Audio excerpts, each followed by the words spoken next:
साधना prime news, क्योंकि सच जरूरी है।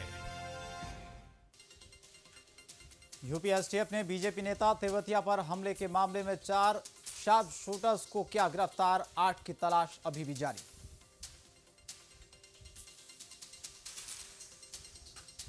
यूपी के सीएम और मंत्रियों का बढ़ा वेतन, इलाहाबाद को मिली मेट्रो की सौगात।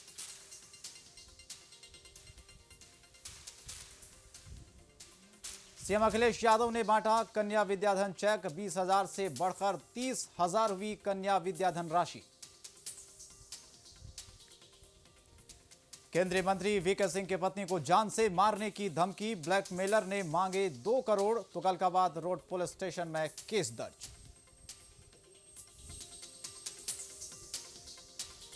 आगरा में टीबी से पीड़ित महिला को अस्पताल से लौटाया, सड़क पर हुआ इलाज, डॉक्टर बने हैवान, गैर बने भगवान।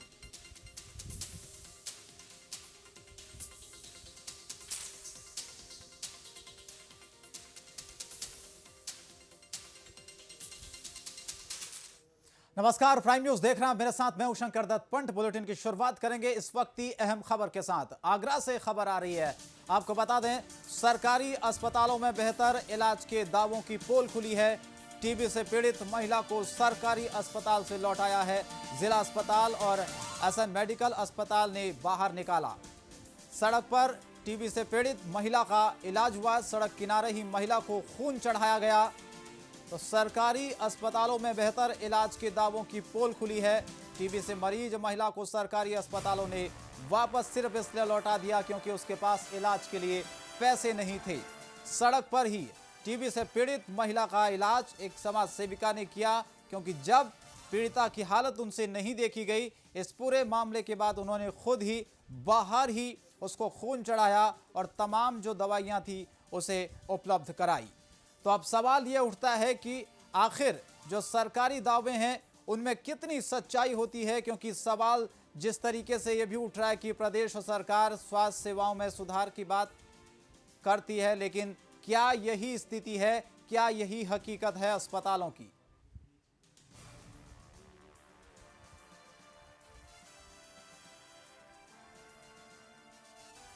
रविदास मेहरोत्रा जी हमारे साथ जुड़ चुके हैं, स्वास्थ्य राज्य मंत्री हैं उत्तर प्रदेश के। सर, स्वागत है प्राइम न्यूज पर आपका। रविदास जी, आवाज मिल पा रही है? जी हाँ, मिल रही है। मेरा सवाल आपसे यह है कि क्या यही है स्वास्थ्य व्यवस्था उत्तर प्रदेश में, जहां पैसे न होने के अभाव में इस महिला का इलाज नहीं कराया गया और इसे अस्पतालों से वापस भेज दिया गया? देखिए, ये प्रकरण संज्ञान में आया है, तत्काल रूप से इसमें जांच के आदेश कर दिए गए हैं और ये सरकार का स्पष्ट रूप से कहना है कि कोई भी मरीज अस्पताल में अगर आता है जी, उसका इलाज हो, बिना किसी पर्याप्त कारण के उसको रेफर करने की कोई भी घटना हुई तो जो भी लोग दोषी हैं उन पर कड़ी से कड़ी कार्रवाई होगी। हम लोगों का स्पष्ट रूप से, मैं खुद भी आगरा गया था और मैंने आगरा में बैठक बुला करके अधिकारियों से ये आदेश किए थे कि कोई भी मरीज अस्पताल में आता है तो उसका दवा और इलाज निःशुल्क हो और किसी भी मरीज को अगर बिना किसी पर्याप्त कारण के रेफर करने का काम हुआ जी, तो उसके खिलाफ कार्रवाई होगी।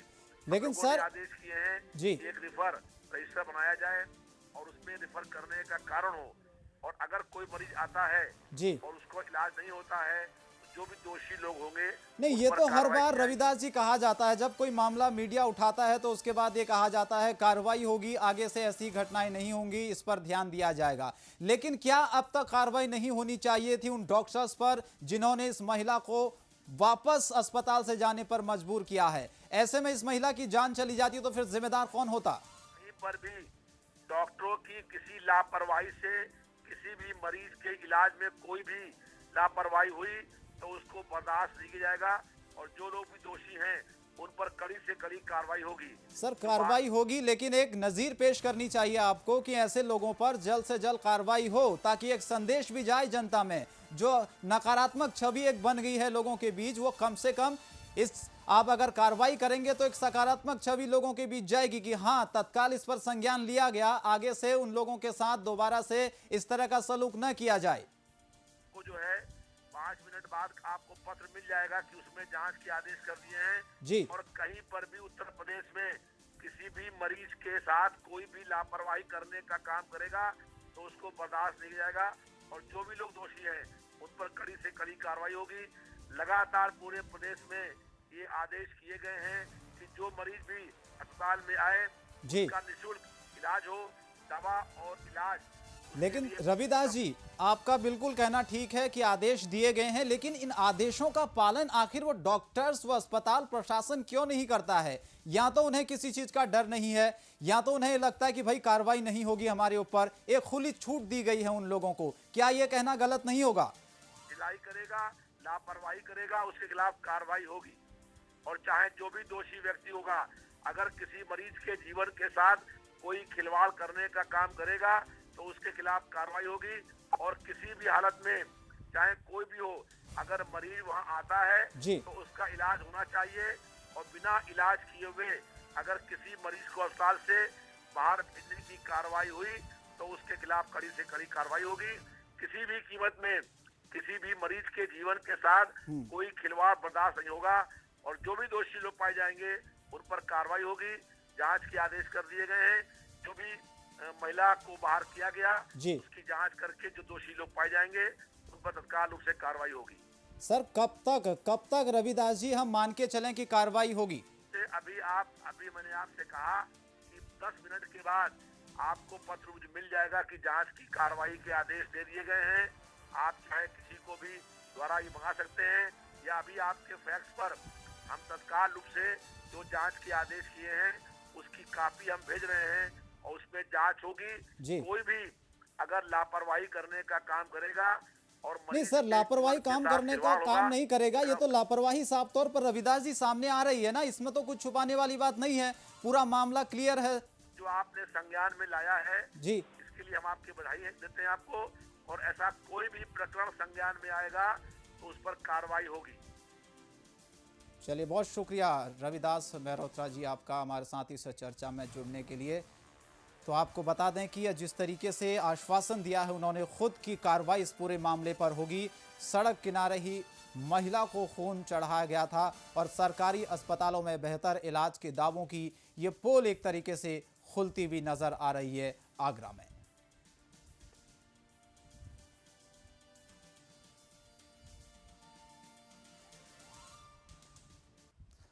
आगरा में टीबी की बीमारी का इलाज कराने पहुंची महिला को जिला अस्पताल और एसएन मेडिकल अस्पताल से बाहर निकाल दिया गया। बीमार महिला को सड़क पर पड़ा देख एक समाज सेविका ने डॉक्टर बुलाकर खुले आसमान के नीचे उसका इलाज शुरू करवाया।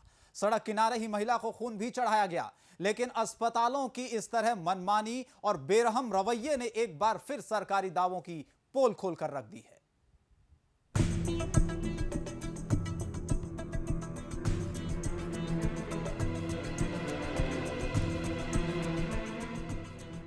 प्रदेश की सरकार गरीबों के इलाज के लिए तमाम बुनियादी सुविधाओं के बड़े बड़े दावे करती है, लेकिन सरकारी अस्पतालों में गरीबों का इलाज ही नहीं होता।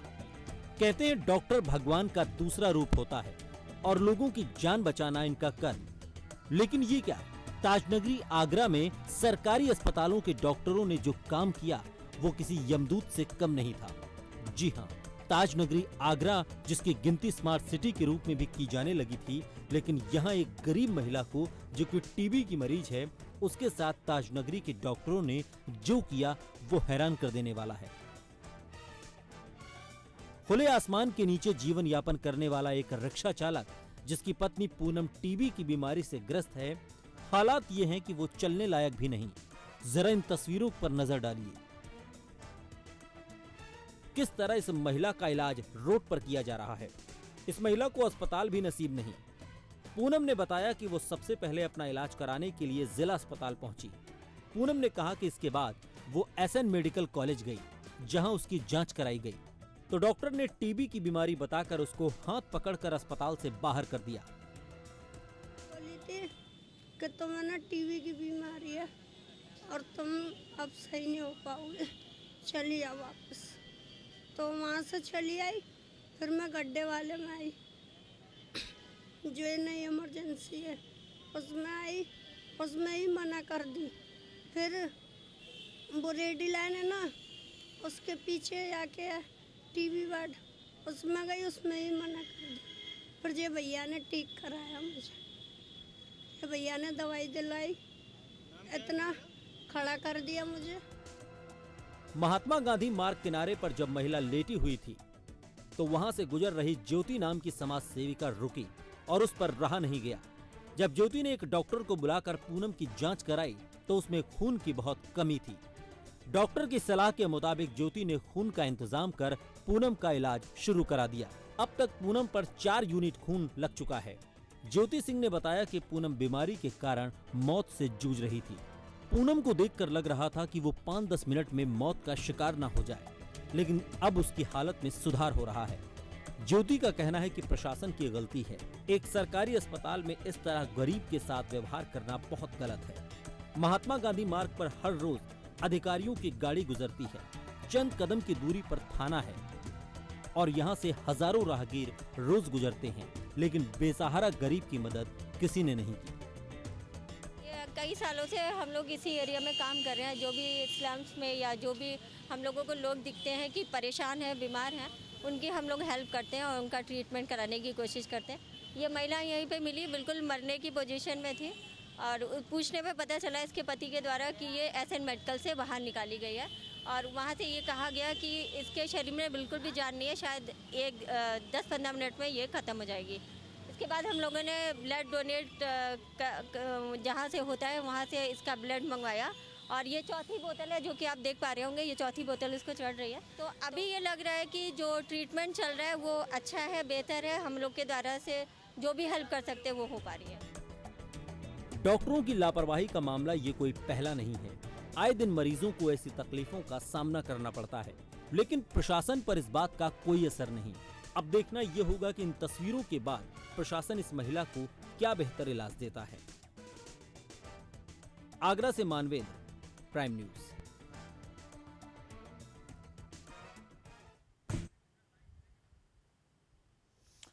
तो सरकारी अस्पतालों का क्या हाल है, जहां पर बड़े बड़े वादे किए जाते हैं सरकार की तरफ से, उनकी सच्चाई हमने आपको दिखाई। पैसे न होने के कारण महिला को अस्पतालों से बाहर निकाल दिया गया।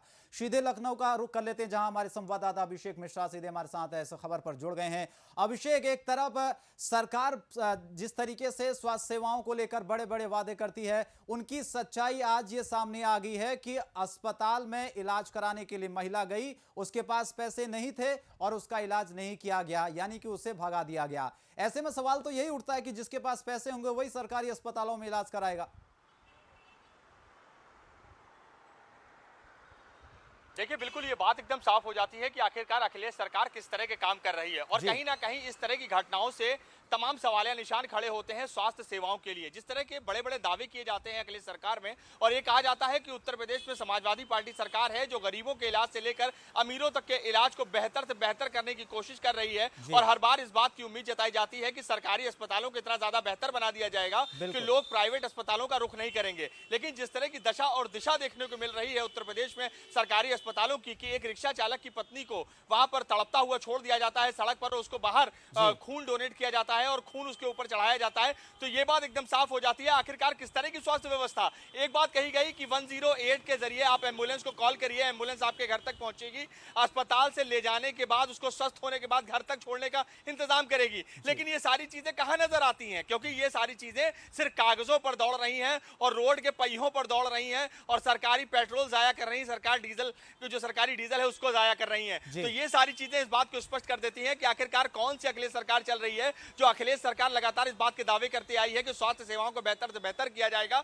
और आखिरकार जिस तरह से आगरा के अंदर स्थिति देखने को मिली है, जो अमानवीय हरकत देखने को मिली है डॉक्टर्स की, वो किसी से छुपी नहीं है कि डॉक्टर्स ने एक गरीब को इलाज करने से इनकार कर दिया और उसके बाद रविदास मल्होत्रा का यह कहना है कि आपने इस मामले को संज्ञान में हमारे डाला है, हम इस पर कार्रवाई करेंगे, जो भी इसके ऊपर दोषी है उसके ऊपर कड़ी से कड़ी कार्रवाई की जाएगी और बाकायदा खत लिखकर वो इन सारी चीजों की जानकारी भी मांगेंगे। लेकिन आखिरकार ये पत्राचार का माध्यम कम होगा, ये तमाम चीजें जमीनी हकीकत में कब आएंगी और आखिरकार इस तरह के जिस तरह से ये रिक्शा चालक की जो पत्नी जो लगातार तिल तिल कर जीने को मजबूर थी, जो तड़प रही थी, अगर वो एनजीओ संचालक ना होती और प्राइम न्यूज की खबर का असर ना होता तो शायद उसको कभी दूसरी जिंदगी ना मिल पाती, उसको कभी खून ना मिल पाता और शायद वो कभी एडमिट भी ना हो पाती। जी अभिषेक, ये तो मामला सामने आया है, सबके सामने मामला था, लेकिन ऐसे कई मामले होते हैं जिनमें डॉक्टर्स की लापरवाही की वजह से ना जाने कितने मरीजों को अपनी जान गंवानी पड़ती है।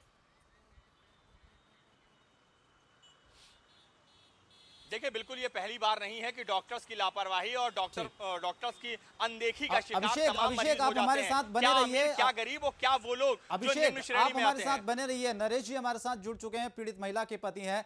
नरेश जी, मेरा सवाल आपसे यह है कि जब आप कौन कौन से हॉस्पिटल में आप गए और वहां डॉक्टरों ने आपको क्या कहा?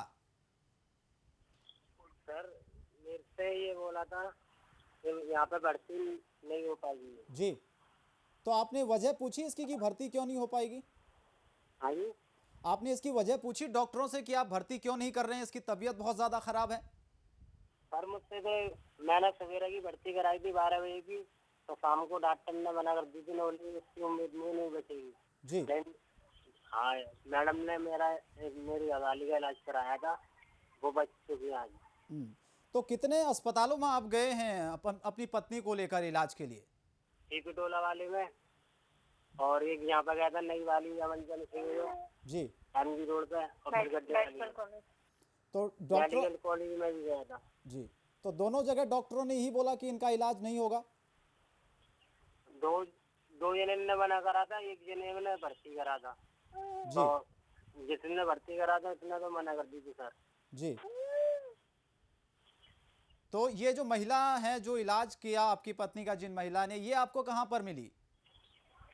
हाँ जी, जो महिला है जिन आपकी पत्नी का, जो महिला इलाज कर रही थी बाहर पर, जिन्हें खून चढ़ाया गया, ये आपको कहाँ मिली? अस्पताल के बाहर मिली आपको ये?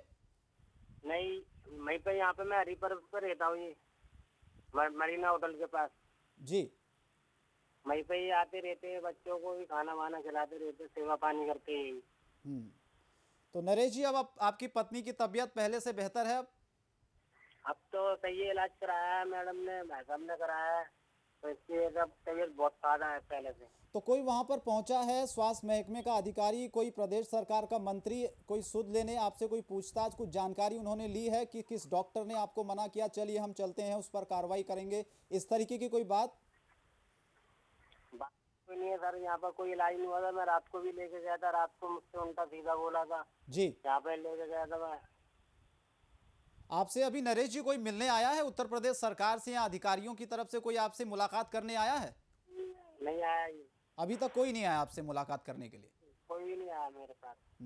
तो आप चलिए, ठीक, बहुत शुक्रिया नरेश जी आपने हमारे साथ इस चर्चा में जुड़ने के लिए और जानकारी। अभिषेक, ये पूरी जो कहानी है वो पूरी तरीके से स्पष्ट हो चुकी है कि मंत्री जी खुद ये कह रहे थे कि हम जाएंगे, संज्ञान लेंगे और पूरे मामले पर अगर कोई दोषी होगा तो तत्काल उस पर कार्रवाई की जाएगी। नरेश जी खुद हमारे साथ जुड़े हुए थे, उन्होंने पूरी ये बात बताई कि अब तक कोई भी शख्स, कोई भी अधिकारी और प्रदेश सरकार का कोई मंत्री वहां पर नहीं पहुंचा है।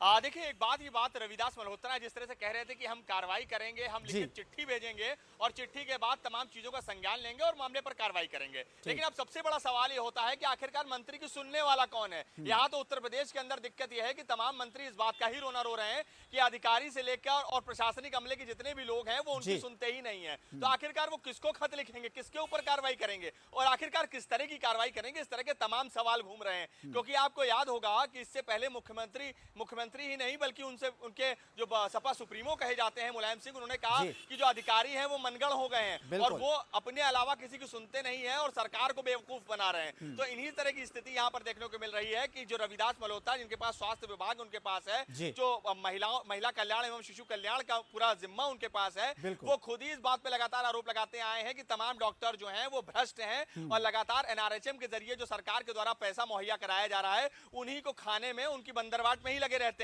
तो आखिरकार इस तरह की स्थिति तो उत्पन्न होना एकदम स्वाभाविक है कि आगरा के अंदर जिस तरह की स्थिति देखने को मिली है उसी तरह की स्थिति लखनऊ राजधानी के अंदर भी देखने को मिलती है और तमाम जिलों में भी देखने को मिलती है। अब इस सबसे बड़ा सवाल ये उठता है कि आखिरकार इन लोगों का पुरसाहाल किस तरह से किया जाएगा? जो लोग जमीन पर तड़प रहे हैं, तमाम ऐसे डॉक्टर्स हैं जो इलाज करना नहीं चाहते हैं, सिर्फ कुर्सियां तोड़ना चाहते हैं और सिर्फ झूठी तनख्वाह लेना चाहते हैं, तो आखिरकार इन लोगों के ऊपर कार्रवाई किस तरह से होगी, कौन करेगा कार्रवाई? इस तरह के तमाम सवाल घूम रहे हैं। और उन मरीजों का क्या होगा जो बेबस हैं, परेशान हैं, जी। जिनका कोई सोर्स सिफारिश भी नहीं है और जो सीधे एक निम्न वर्ग से आते हैं या फिर बीपीएल कार्ड धारक हैं, उन लोगों का इलाज किस तरह से होगा। अब जरा सोचिए इस चीज को कि आगरा के अंदर अगर ये समाज सेवी महिला वहां पर ना पहुंचती तो आखिरकार उस महिला को आज कोई भी नहीं बचा सकता था। इसी तरह की स्थिति राजधानी लखनऊ के अंदर भी देखने को मिलती है कि सरकारी अस्पतालों के बाहर कूड़े का अंबार होता है, अस्पताल के अंदर मवेशी चर रहे होते हैं। यही नहीं कि अस्पतालों के अंदर की हालत इतनी खराब होती है कि डॉक्टर यहां पर आने की जरूरत नहीं समझता है